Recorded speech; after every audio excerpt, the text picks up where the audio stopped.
Selamat malam pendengar Radio Berita Kasih yang saya kasih dalam Tuhan. Apa kabar dimanapun Bapak Ibu Saudara sekalian saat ini sedang berada. Dan apapun yang sedang Anda lakukan pada saat ini sambil mendengarkan radio Anda, saya ajak kita untuk berfokus dalam acara Mutiara Kebenaran ini, yaitu acara yang akan membahas kebenaran firman Tuhan, terutama dalam perjanjian lama. Dan kita ada dalam seri Kejadian, malam ini memasuki pasalnya yang ke-22. Jadi apapun yang sedang Anda lakukan, saya harap Anda bisa mengambil hikmah dan berkat dari kebenaran yang akan kita bahas bersama dari firman Tuhan pada malam hari ini. Seperti biasa, saya Dr. Stephen Einstein Liao akan menemani Anda dalam sesi ini, kira-kira 1 jam ke depan, untuk membahas kebenaran firman Tuhan. Baiklah, pendengar sekalian, kita akan membuka Alkitab kita di dalam Kejadian. Biasanya orang Kristen tidak kesulitan menemukan Kejadian. Nah, paling pertama, pasalnya yang ke-22. Sesi terakhir kita sudah membahas pasal yang ke-21. Kini kita akan melihat pasalnya yang ke-22. Jika sudah mendapat, sebelum kita masuk ke dalam pembahasan yang lebih jauh, mari kita berdoa terlebih dahulu untuk meminta pertolongan Tuhan. Saudara yang kasih Tuhan, mari kita berdoa. Bapa di surga, sungguh indah ya Tuhan apa yang telah Engkau berikan kepada kami, keselamatan melalui anak-Mu Yesus Kristus. Tetapi bukan hanya itu saja, Engkau juga membangun kami di dalam kebenaran firman-Mu. Kami mohon ya Tuhan, agar Engkaulah yang menyingkapkan tabir yang dapat menghalangi pikiran kami akan perkara-perkara rohani daripada-Mu. Kiranya Engkau yang sertai ya Tuhan, di dalam nama Yesus Kristus saja, Tuhan dan Juru Selamat kami yang hidup, kami berdoa. Amin. Iya. Pendengar sekalian yang saya kasih dalam Tuhan, coba kita lihat Alkitab kita, Kejadian pasalnya yang ke-22 ya. Kejadian pasalnya yang ke-22, dan kita akan lihat sekarang ayat 1 dan ayatnya yang kedua. Kita lihat dulu ayat 1 dan ayat kedua, demikian bunyi firman Tuhan. Setelah semuanya itu, Allah mencoba Abraham, ia berfirman kepadanya, Abraham, lalu sahutnya, ya Tuhan, firman-Nya, ambillah anakmu yang tunggal itu yang engkau kasihi, yakni Ishak, pergilah ke tanah Moria dan persembahkanlah dia di sana sebagai korban bakaran pada salah satu gunung yang akan kukatakan kepadamu. Kita dapatkan di sini bagaimana dikatakan ada suatu kejadian yang luar biasa terjadi setelah semuanya ini. Setelah apa, saudara yang Tuhan? Setelah kejadian-kejadian di pasal 21 tentunya, setelah Ishak lahir, bahkan setelah dia disapih, dan sebelum tentunya kematian Sarah ibunya. Dan kalau kita lihat di pasal 23, kita dapatkan bahwa Sarah ibunya mati berumur 127 tahun, sedangkan Ishak lahir pada dia berumur 90 tahun. Sehingga ada rentang waktu sekitar 35 tahun ya, antara dia disapih dengan matinya ibunya, di mana kejadian ini bisa terjadi. Tapi kemungkinan besar ini adalah masa-masa di mana Ishak adalah seorang anak muda, mungkin umur belasan akhir atau umur 20-an awal, saudara kasih Tuhan. Jadi kita lihat setelah semuanya itu, katanya Allah mencoba Abraham. Ini adalah suatu pasal yang akan berbicara mengenai bagaimana Abraham Tuhan perintahkan untuk mempersembahkan Ishak anaknya. Dan kita dapatkan di sini Allah mencoba Abraham, saudara kasih Tuhan. Dan kata mencoba di sini adalah kata yang penting secara teologis, dalam bahasa Ibrani adalah nasah, saudara kasih Tuhan.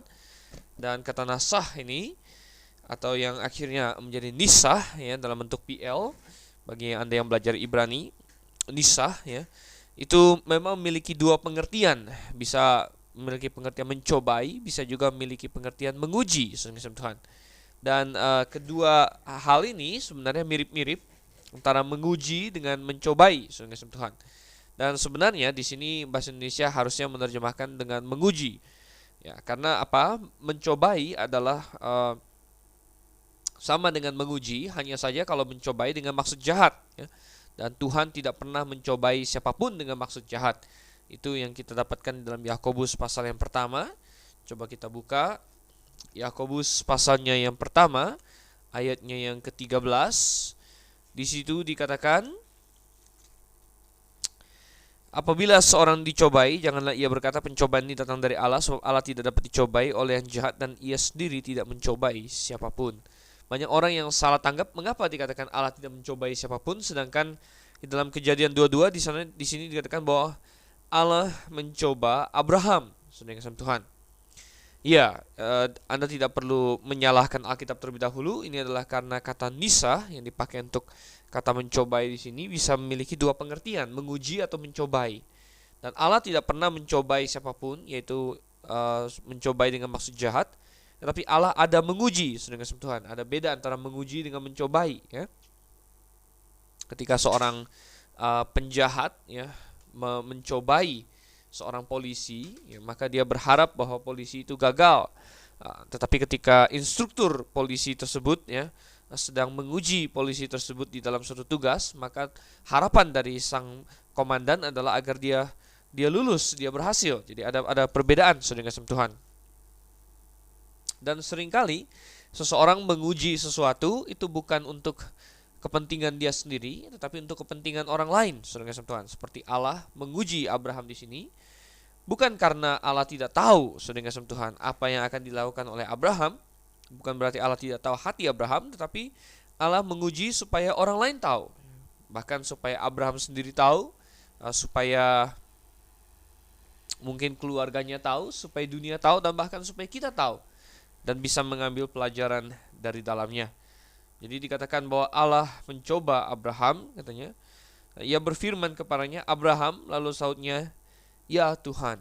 Lihat, saudara kasih Tuhan, kita temukan di sini bagaimana Abraham adalah orang yang memiliki suatu hubungan yang begitu dekat dengan Tuhan. Kita mendapatkan kesan seolah-olah Abraham sedang siap mendengarkan Tuhan. Sehingga ketika Tuhan berfirman, ya Abraham, Abraham segera menjawab, ya Tuhan. Jadi kita mendapatkan kesan bahwa Abraham siap mendengarkan Tuhan. Dia ada komunikasi dengan Tuhan, saudara kasih Tuhan. Dan ini terlihat dari segenap kehidupan Abraham, di mana ini bukan sesuatu yang bisa didapatkan dengan seketika, tapi merupakan suatu kebiasaan yang dibangun, saudara kasih Tuhan. Pertanyaannya adalah, apakah kita juga memiliki suatu komunikasi yang indah dengan Tuhan? Apakah kita siap mendengarkan Dia? Ketika Tuhan ingin berbicara kepada kita, apakah kita berkata, ya Tuhan? Ya. Tetapi bagaimanakah Tuhan berbicara kepada kita pada hari ini? Bukan lagi melalui suatu suara yang tiba-tiba muncul dari sorga, saudara kasih Tuhan. Allah hari ini berbicara melalui firman-Nya. Dan mustahil ada orang yang berkata, saya siap mendengarkan Tuhan, tapi dia tidak secara rutin membaca firman Tuhan. Ya. Saya ingin tanya kepada pendengar sekalian, berapa lama Anda secara rutin membaca Alkitab, saudara kasih Tuhan, setiap hari? Sudah kapan terakhir kali Anda membaca Alkitab untuk suatu renungan pribadi secara konsisten? Ya.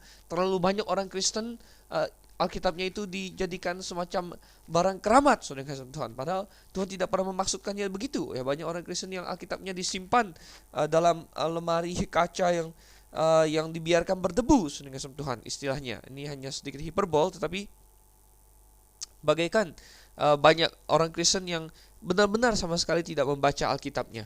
Nah, ini adalah suatu hal yang begitu disayangkan. Ya. Abraham salah satu kunci sukses dia, dan bagian dari penyembahan dia kepada Tuhan adalah bahwa dia berkomunikasi dengan Tuhan. Nah, oleh sebab itu pula dia disebut sebagai sahabat Allah. Tidak ada seorang pun yang bisa menjadi sahabat kalau mereka tidak memiliki komunikasi yang lancar dengan Tuhan. Ya.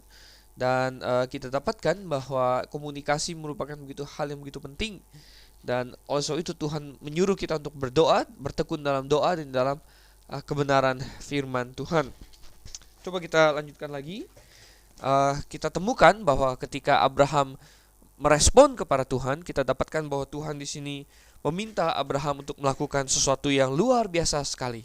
Dan pasal 22 di sini mencatatkan bagi kita suatu kisah dengan ending yang begitu dramatis dengan Tuhan. Dan Tuhan berbicara kepada Abraham, ambillah anakmu yang tunggal itu, yang engkau kasihi, yakni Ishak, pergilah ke tanah Moria dan persembahkanlah dia di sana sebagai korban bakaran pada salah satu gunung yang akan kukatakan kepadamu. Jadi kita dapatkan Tuhan menyuruh Abraham untuk mempersembahkan anaknya. Dan bisa kita bayangkan bagaimana seolah-olah setiap kata yang Tuhan ucapkan di sini bagaikan pisau yang menusuk ke dalam hati Abraham. Ambillah anakmu yang tunggal itu, yang engkau kasihi, yakni Ishak. Oh, saudara kasih Tuhan, Tuhan sama sekali tidak mencoba menutup-nutupi fakta bahwa Ishak adalah anak yang begitu dikasih oleh Abraham. Tetapi walaupun Allah tahu itu, Allah tetap menuntutnya dari Abraham. Oh, saudara kasih Tuhan. Nah, ada beberapa hal yang bisa kita pelajari dari sini. Yang pertama kita lihat kata kasih di sini, saudara kasih Tuhan. Kata kasih di dalam bahasa Ibrani artinya adalah ahav, ya. Dan ini adalah kali pertama kata kasih ini dipakai, ya. Ambillah anakmu yang tunggal itu yang engkau kasihi, yakni Ishak. Dan menarik sekali dalam Alkitab, pertama kali kata kasih dipakai, ya, kata mengasihi, bukanlah dalam konteks seorang laki-laki kepada seorang wanita, bukanlah dalam konteks seorang suami kepada seorang istri, bukan dalam konteks saudara, tetapi kali pertama kata kasih dalam Alkitab muncul adalah dalam konteks kasih seorang bapa kepada anaknya. Dan saudara kasih Tuhan, ini melambangkan Allah ingin mengilustrasikan betapa besar kasihnya kepada anaknya yang tunggal, Yesus Kristus, saudara kasih Tuhan. Dan kita dapatkan di dalam perjanjian baru, ya, kata pertama kasih dalam perjanjian baru adalah ketika Yesus dibaptis. Katanya langit terbuka, ya, bukan terbuka secara bagaimana seperti nanti hari pengangkatan, tetapi langit menggunturkan suara, yaitu suara Allah di sorga, di mana dia berkata, inilah anakku yang ku kasihi, kepadanya lah aku berkenan. Jadi itu adalah kali pertama kata kasih dipakai dalam perjanjian baru, ya. Juga tentang anak yang dikasihi oleh bapaknya. Jadi kita dapatkan hal ini sebagai suatu tipologi yang indah sekali. Lalu kita dapatkan, saudara yang kasih Tuhan, hal kedua yang terlibat dalam penyembahan kepada Allah yang benar adalah masalah ketaatan. Kalau kita lihat, hal pertama yang diperlukan untuk penyembahan kepada Allah yang benar adalah suatu komunikasi yang indah dengan Tuhan. Maka yang tidak kalah penting dari itu adalah ketaatan seseorang kepada Tuhan. Bagaimana seseorang taat kepada Tuhan, sedemikian itulah dia menyembah kepada Tuhan. Karena kata menyembah, saudara yang kasih Tuhan, yang dalam bahasa Ibrani berasal dari kata syahah, saudara, atau dalam bahasa Yunani adalah proskuneo. Kata menyembah memiliki pengertian dasar untuk membungkukkan diri, untuk menelungkupkan diri di hadapan suatu pihak lain. Dan ini mengacu kepada praktek pada zaman dahulu, di mana orang-orang yang menyembah kepada orang lain, dia akan berlutut, dia akan bersujud, dia akan bahkan kadang-kadang sampai bertiarap di hadapan orang yang dia sembah itu, untuk menunjukkan bahwa orang yang dia sembah itu memiliki otoritas atas dia, memiliki kuasa atas dia. Oh, saudara yang kasih Tuhan, bagi kita untuk menyembah Allah, itulah yang perlu kita lakukan.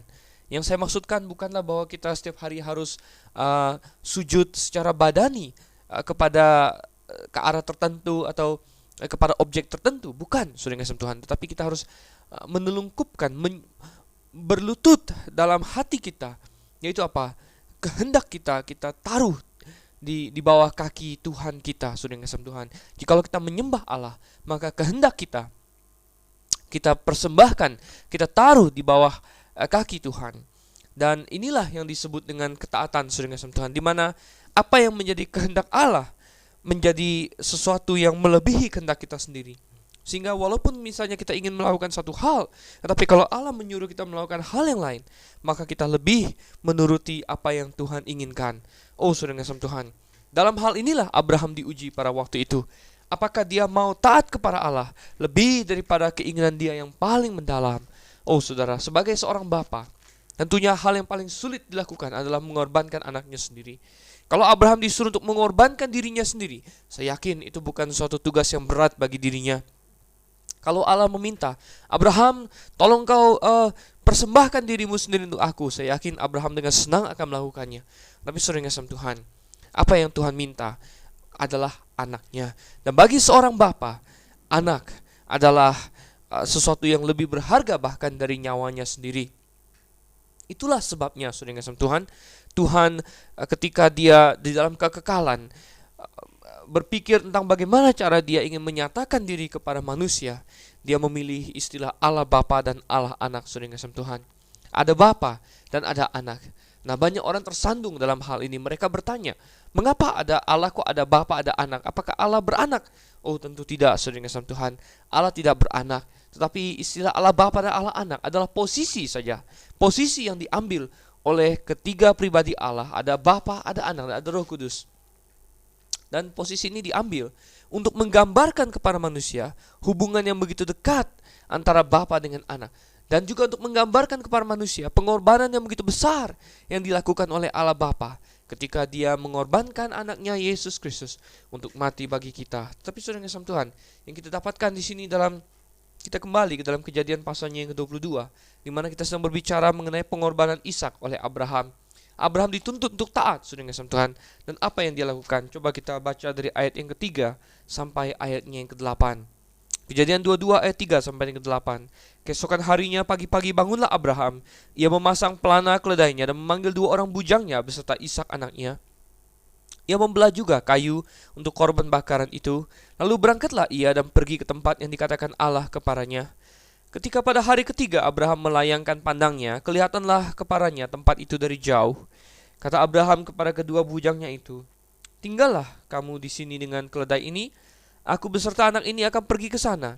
Kami akan sembahyang. Sesudah itu kami kembali kepadamu.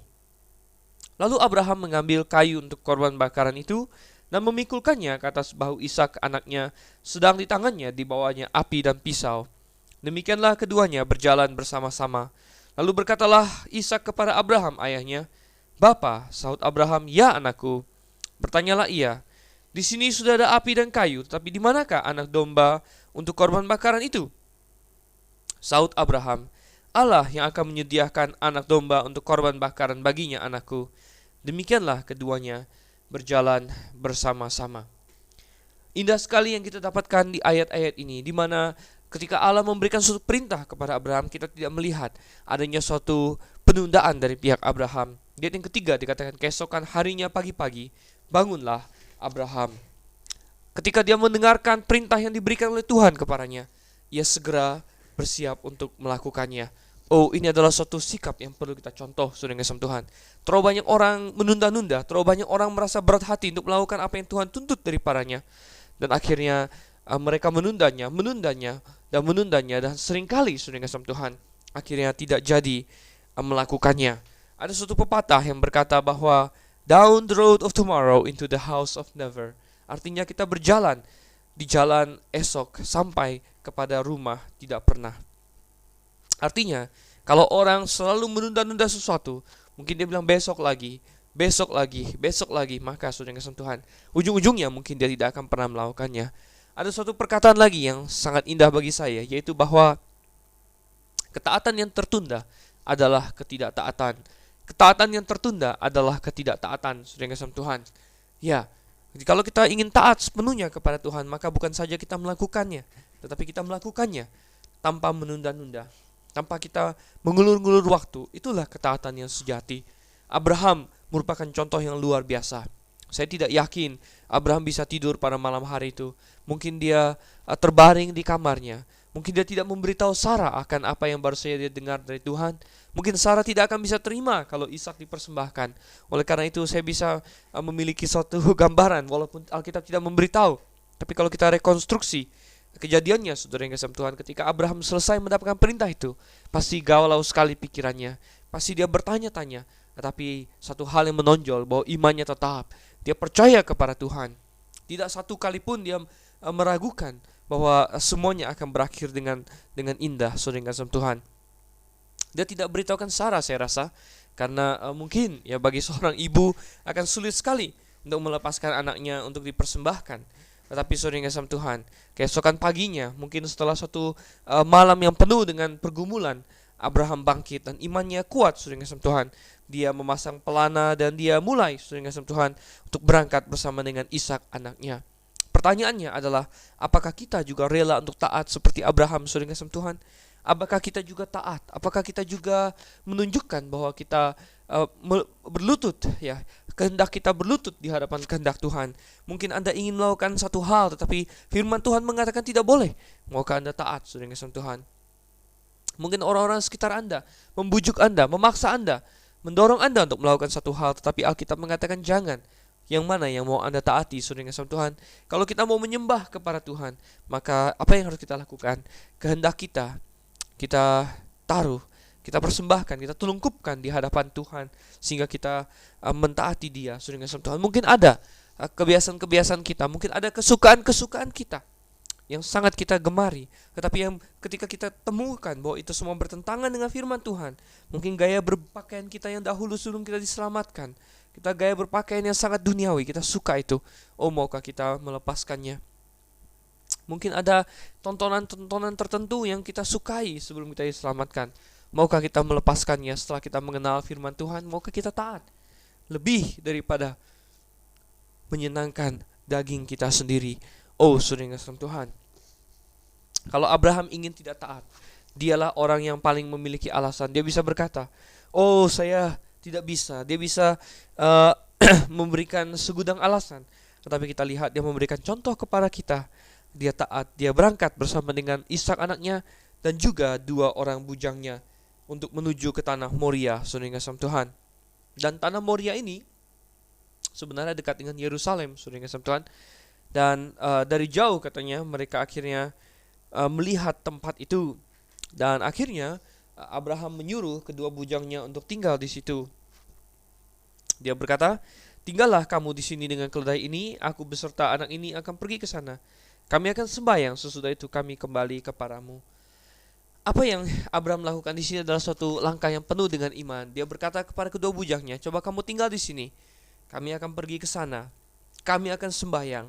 Saudara yang kasih Tuhan, Abraham melihat apa yang dia lakukan sebagai suatu penyembahan kepada Tuhan, suatu sembahyang. Dia tidak melihatnya sebagai suatu hal yang berat. Dia tidak melihatnya sebagai suatu hal yang begitu menyedihkan bagi dirinya, tapi dia melihatnya sebagai suatu bentuk penyembahan dia kepada Tuhan.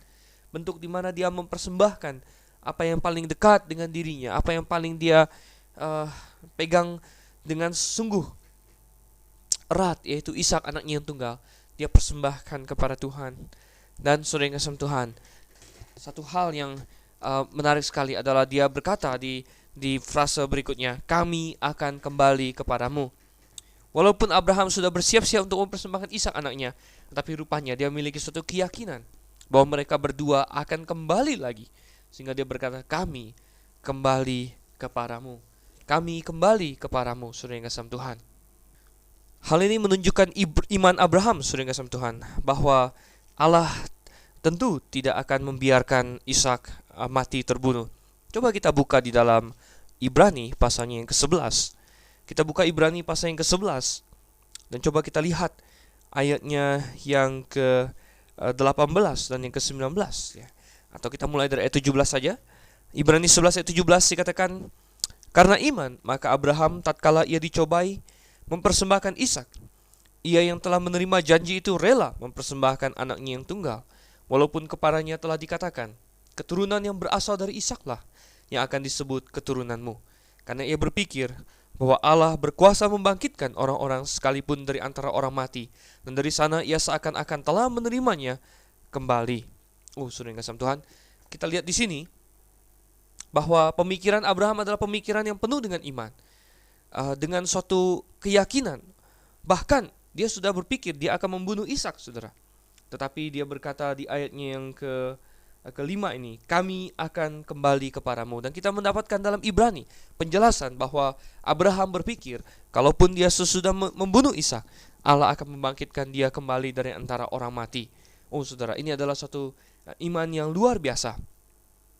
Kami akan sembahyang, sesudah itu kami kembali kepadamu. Suatu ketaatan yang tidak sama sekali meragukan Tuhan. Suatu ketaatan yang rela bahkan untuk melakukan hal yang paling mungkin bertentangan dengan apa yang dia imani selama ini, apa yang telah dia rasakan selama ini. Dia berani untuk melakukannya karena dia yakin bahwa Tuhan akan menolongnya. Ayat yang ke-6 dikatakan, lalu Abraham mengambil kayu untuk korban bakaran itu dan memikulkannya ke atas bahu Ishak.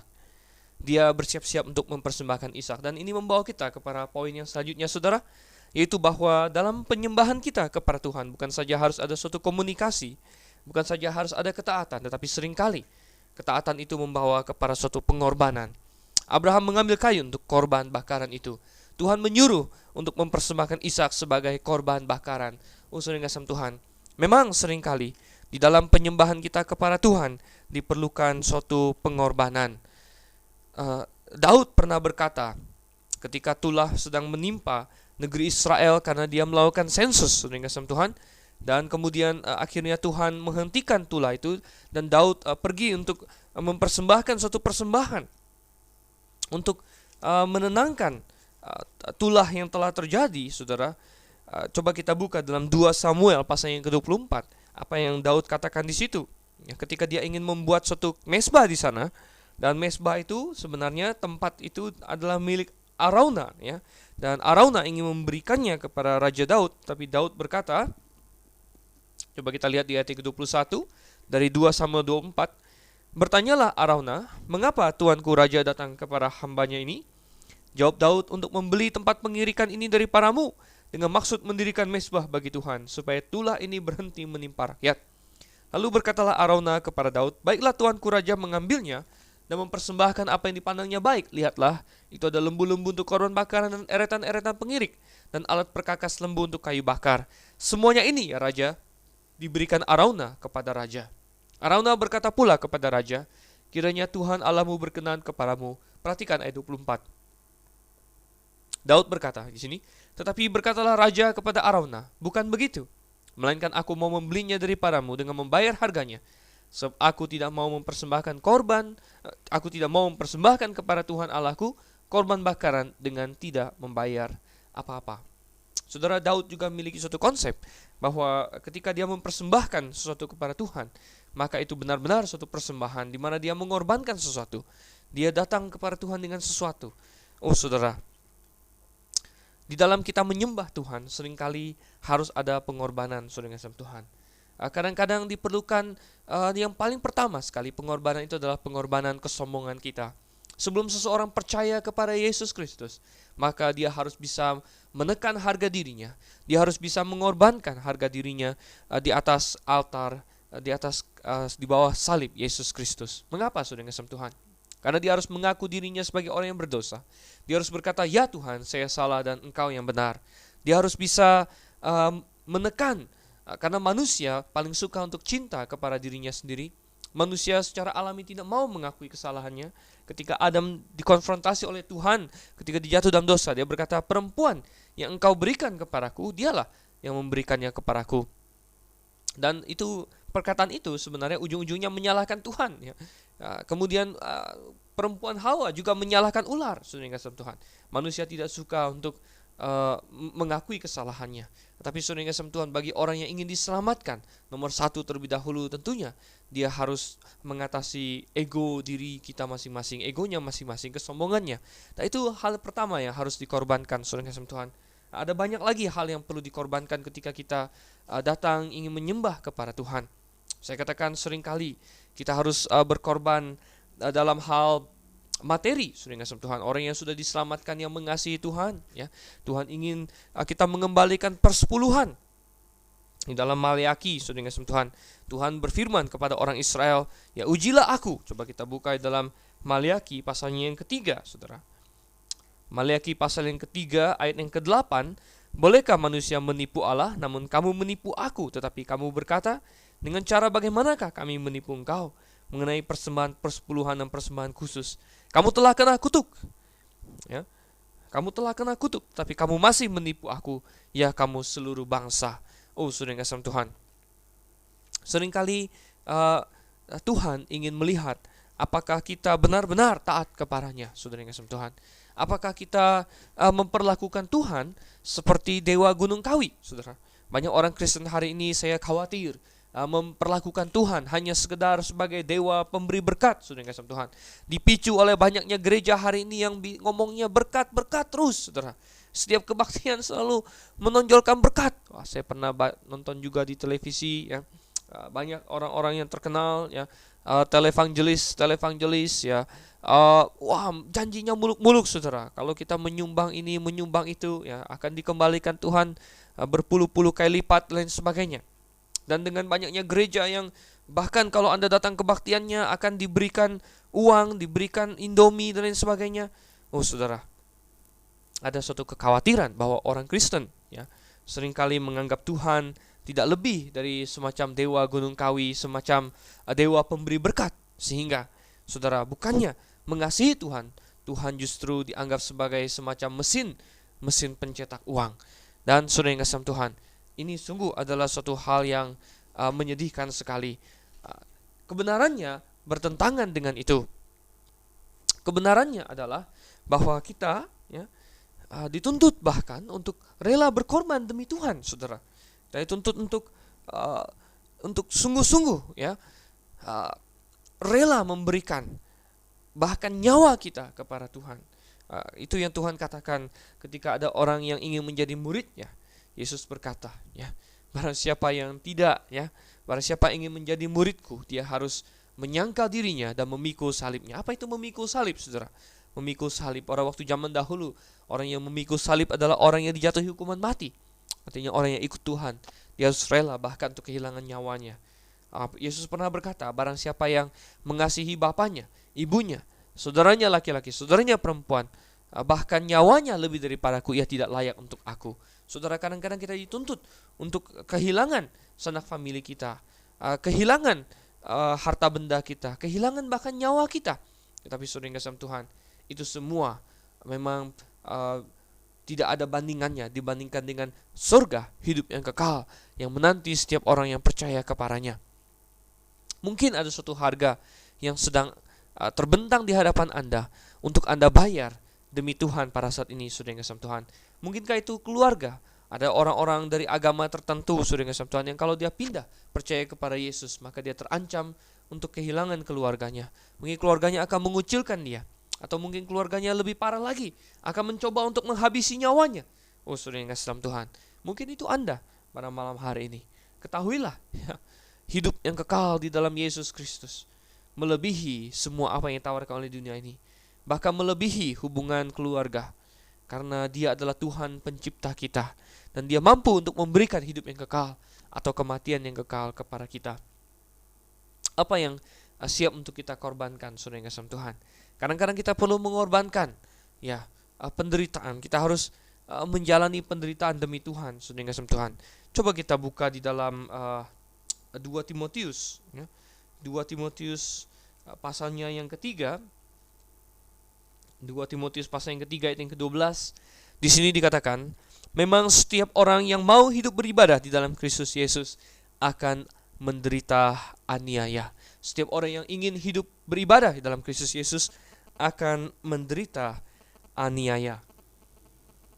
Nah, kita lihat saudara, kadang-kadang itulah yang perlu kita korbankan di hadapan Tuhan. Nah, coba kita lihat dan kita periksa masing-masing dalam hati diri kita. Apakah yang menjadi Ishak bagi kita, saudara yang kasih Tuhan? Bagi Abraham, Tuhan menuntut Ishak dikorbankan. Apa yang menjadi Ishak kita? Mungkinkah hal yang terdekat dengan kita? Suatu kebiasaan buruk kita yang perlu kita hilangkan. Mungkin itu yang harus kita persembahkan kepada Tuhan, kita hilangkan itu. Atau mungkinkah hal-hal lain, saudara yang kasih Tuhan, yang tadinya tidak rela kita lepaskan? Maukah kita melepaskannya? Ya, saudara yang kasih Tuhan, kita lihat.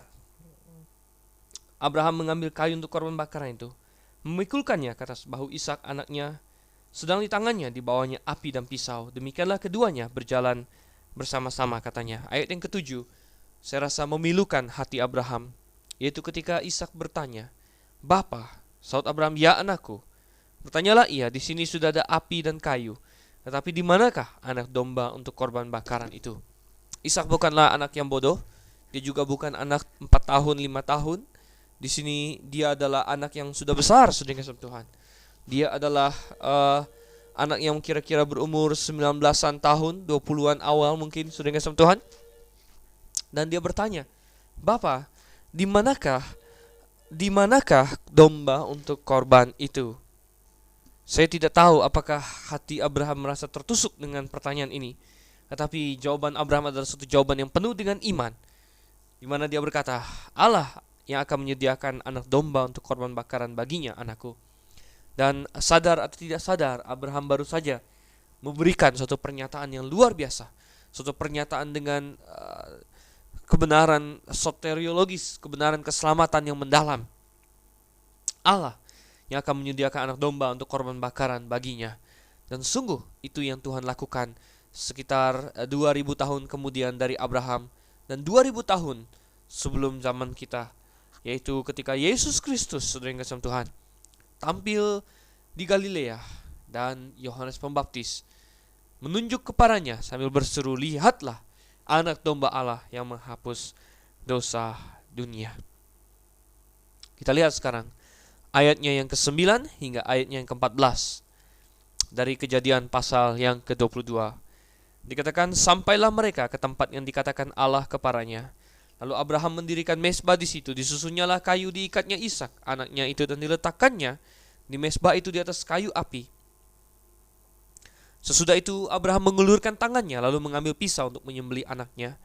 Tetapi berserulah malaikat Tuhan dari langit kepadanya, Abraham, Abraham, sahutnya, ya Tuhan. Lalu ia berfirman, jangan bunuh anak itu dan jangan kau apa-apakan dia, sebab telah ku ketahui sekarang bahwa engkau takut akan Allah dan engkau tidak segan-segan untuk menyerahkan anakmu yang tunggal kepadaku. Lalu Abraham menoleh dan melihat seekor domba jantan di belakangnya, yang tanduknya tersangkut dalam belukar. Abraham mengambil domba itu, lalu mengorbankannya sebagai korban bakaran pengganti anaknya. Dan Abraham menamai tempat itu Tuhan menyediakan. Sebab itu sampai sekarang dikatakan orang, di atas gunung Tuhan akan disediakan.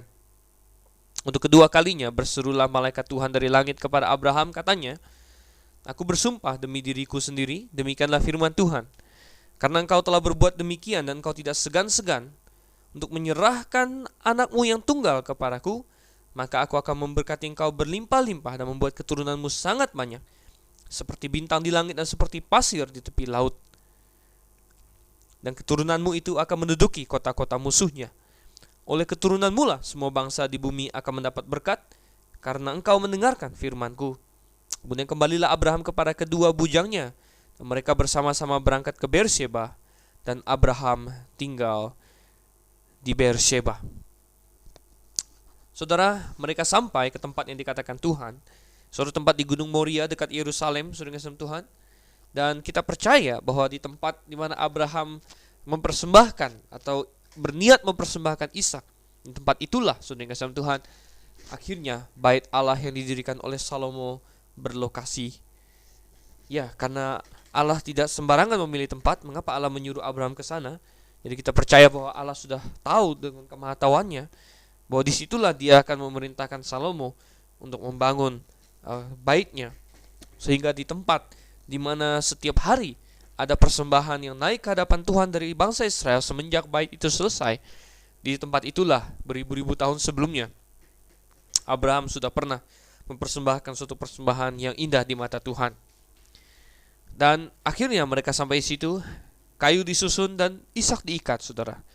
Dan saya ingin mengajak kita untuk merenungkan sebentar iman Ishak di tempat ini. Seringkali orang berfokus hanya kepada Abraham, saudara. Tetapi kita perlu mengingat bahwa Ishak juga adalah seorang yang sangat beriman. Dia bisa saja memberontak kalau dia ingin, tetapi saya yakin dan percaya dia pasrah, saudara. Karena dia menggambarkan Yesus Kristus yang dengan pasrah menyerahkan dirinya untuk disalib, mati bagi manusia. Demikian juga Ishak sebagai tipologinya. Tentulah bukan berontak sana berontak sini dan harus dilumpuhkan oleh ayahnya.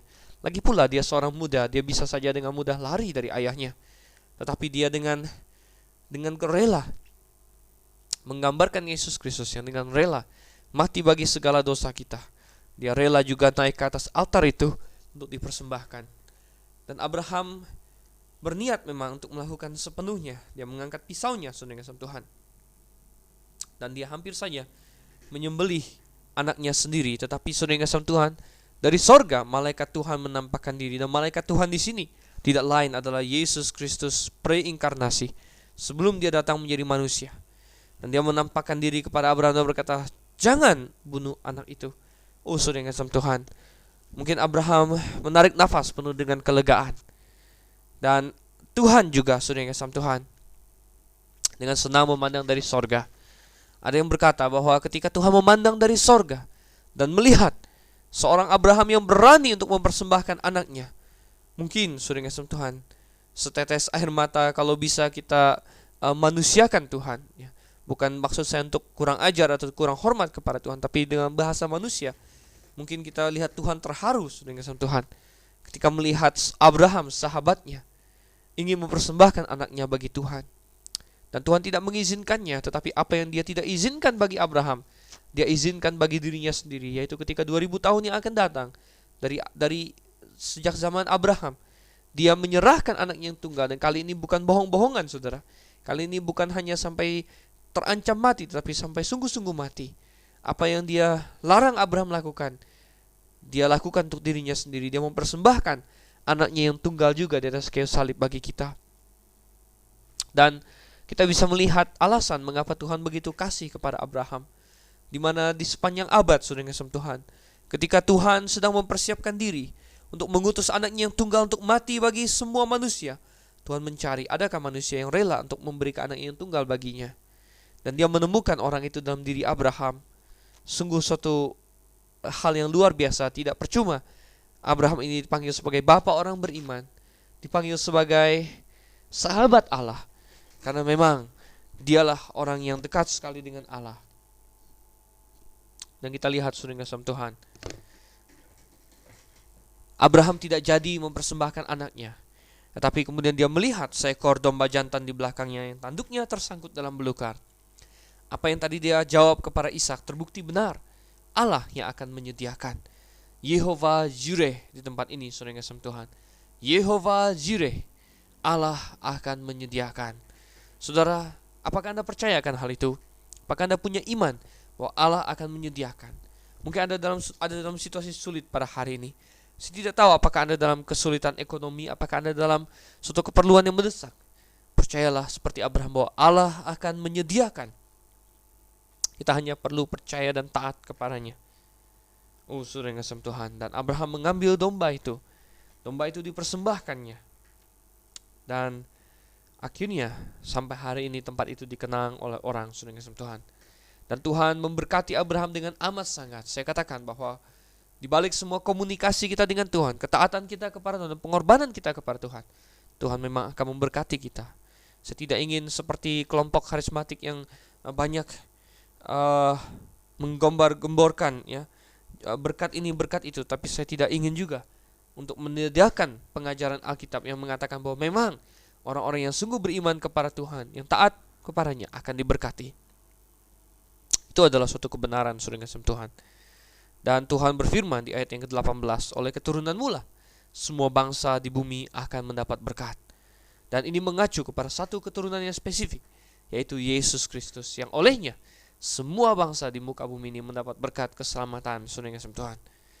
Jadi kita lihat itu di sini. Nah, coba kita lihat, saudara yang kasih Tuhan, sebagai suatu rangkuman bahwa Abraham telah melewati ujian yang Tuhan berikan kepadanya. Dia lulus, saudara yang kasih Tuhan. Mungkin ada satu hal yang sedang Anda pergumulkan, bahwa Anda taat seperti Abraham juga taat, maka dia pun akan memberkati ketaatan Anda. Kita lanjutkan sekarang, saudara yang kasih Tuhan, ayatnya yang ke-20 hingga ayatnya yang ke-24. Ini sudah sebentar lagi habis pasal ini. Dikatakan, sesudah itu Abraham mendapat kabar juga Milka telah melahirkan anak-anak lelaki bagi Nahor saudaranya, Uz anak sulung dan Bus adiknya, dan Kemuel ayah Aram, juga Keset, Hazo, Pildas, Yitlaf dan Betuel. Betuel memperanakan Ribka. Kedelapan orang inilah dilahirkan Milka bagi Nahor saudara Abraham itu. Dan gundik Nahor yang namanya Reuma melahirkan anak juga, yakni Tebah, Gaham, Tahas dan Maakah. Sudah puluhan tahun berlalu semenjak Abraham meninggalkan tanah kelahirannya, dan sampai saat ini akhirnya dia mendapatkan kabar dari Nahor saudaranya itu, saudara Tuhan, bahwa dia sudah punya anak yang sekian. Mengapa fakta ini diintroduksikan di sini, saudara Tuhan? Tentunya mengantisipasi pasal 23 dan pasal 24, di mana Ishak akan mendapatkan seorang istri dari anggota keluarganya sendiri. Tetapi kita lihat bahwa Abraham mendapat kabar tentang saudaranya itu. Dan ini merupakan semacam penutup bagi pasal ini, di mana sepertinya segala-galanya berlangsung dengan baik sesudah itu. Memang, saudara yang kasih Tuhan, kalau kita taat kepada Tuhan, maka ujungnya pasti akan gembira, ujungnya akan baik-baik saja. Pertanyaannya adalah, apakah kita mau percaya dan taat kepadanya? Itu menjadi pertanyaan kita semua. Baiklah, saya undur diri dulu. Saya Dr. Stephen Einsandial, berharap untuk berjumpa dengan Anda kembali pada sesi berikutnya acara Mutiara Kebenaran. Maranatha.